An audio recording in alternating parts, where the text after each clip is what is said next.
Right? Thanking and praising God, this time for his cleansing. Let's simply call Zechariah chapter 13 to cleanse.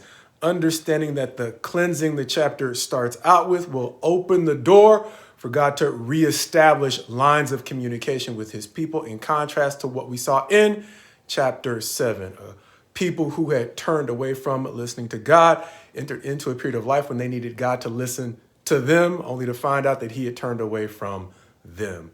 This chapter, as we mentioned, describes the cleansing that reestablishes the lines of communication between God and his remnant. Not necessarily all of what his people had been.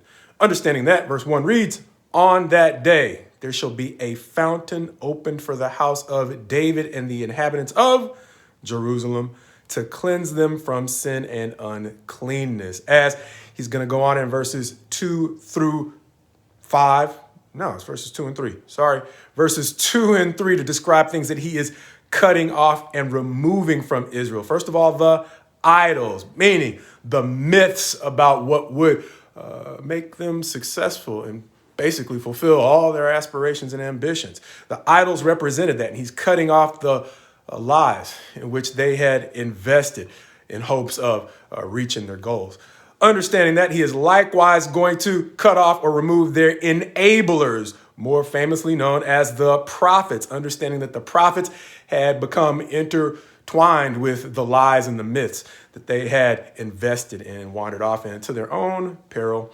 Saying that it's going to get so bad for the prophets that even their own parents are going to threaten to and actually run them through when they begin to lie again in the name of the Lord, basically describing a time where it seems that all prophecy will be cut off from Israel, saying in verses 4 through 6 that the prophets themselves will be ashamed of their attempts to prophesy and the fact that they might have ever even been called a prophet, describing themselves as basically having had another profession.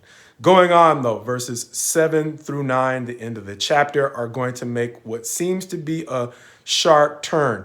Talking about in verse 7, really three movements that seem like they can be somewhat confusing, at least to me. So I'm just going to read them, where it says, "Awake, O sword, against my shepherd, against the man who stands next to me, declares the Lord of hosts.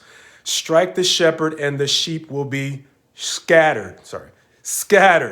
I will turn my hand against the little ones," going in at least a couple of different directions. Why will hopefully be clear by the time we get to the end of the chapter, which will go on to describe the way in which God is going to whittle his people down to a third. Those who he is going to refine to the point where he will once again be willing, as we mentioned, to reestablish communications with them. The chapter ending in verse 9 by saying, "And I will put this third into the fire and refine them as one refines silver and test them as gold is tested.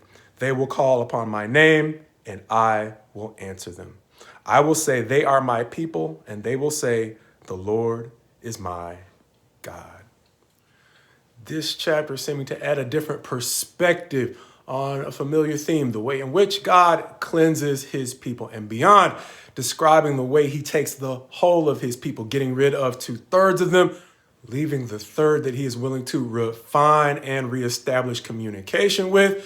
The thing that caught me this time was the way in which he turns against even his own little ones, preceded by the way in which the chapter describes, or even the verse 7 describes also the way in which he actually turns against his own shepherd. Even if there's no animosity between he and his shepherd, it really seems to point forward to, once again, another prophecy of the Christ, literally saying in that in-between section, "Strike the shepherd and the sheep will be scattered." Another quote we will see in the Gospels as it talks about the way in which Christ is struck and his own apostles scatter away from him, leaving him to face the cross essentially on his own. A sacrifice that reminds me that the death of the most innocent among his people essentially devalues the life of everyone less innocent in that society than the Christ.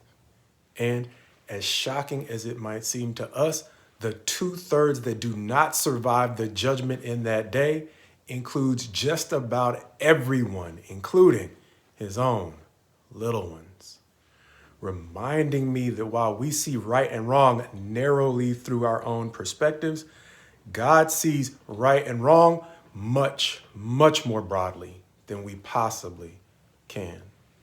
Reminding me that while we can become super passionate in defense of what we consider to be innocence, we can often be blinded to the way in which we might approve of or have even participated in wrongs done to people who are even more innocent than the innocent ones we care about.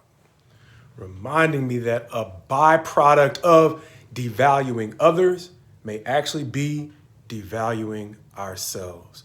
Remembering a very fundamental part of Jesus' early teaching, a familiar passage. With the measure we use, it will be measured back to us. Which is why we sometimes say, my prayer for you is my prayer for me. May God counsel us out of the kind of mentality and the kind of heart that devalues us before him because of the way that we have wrongly devalued others.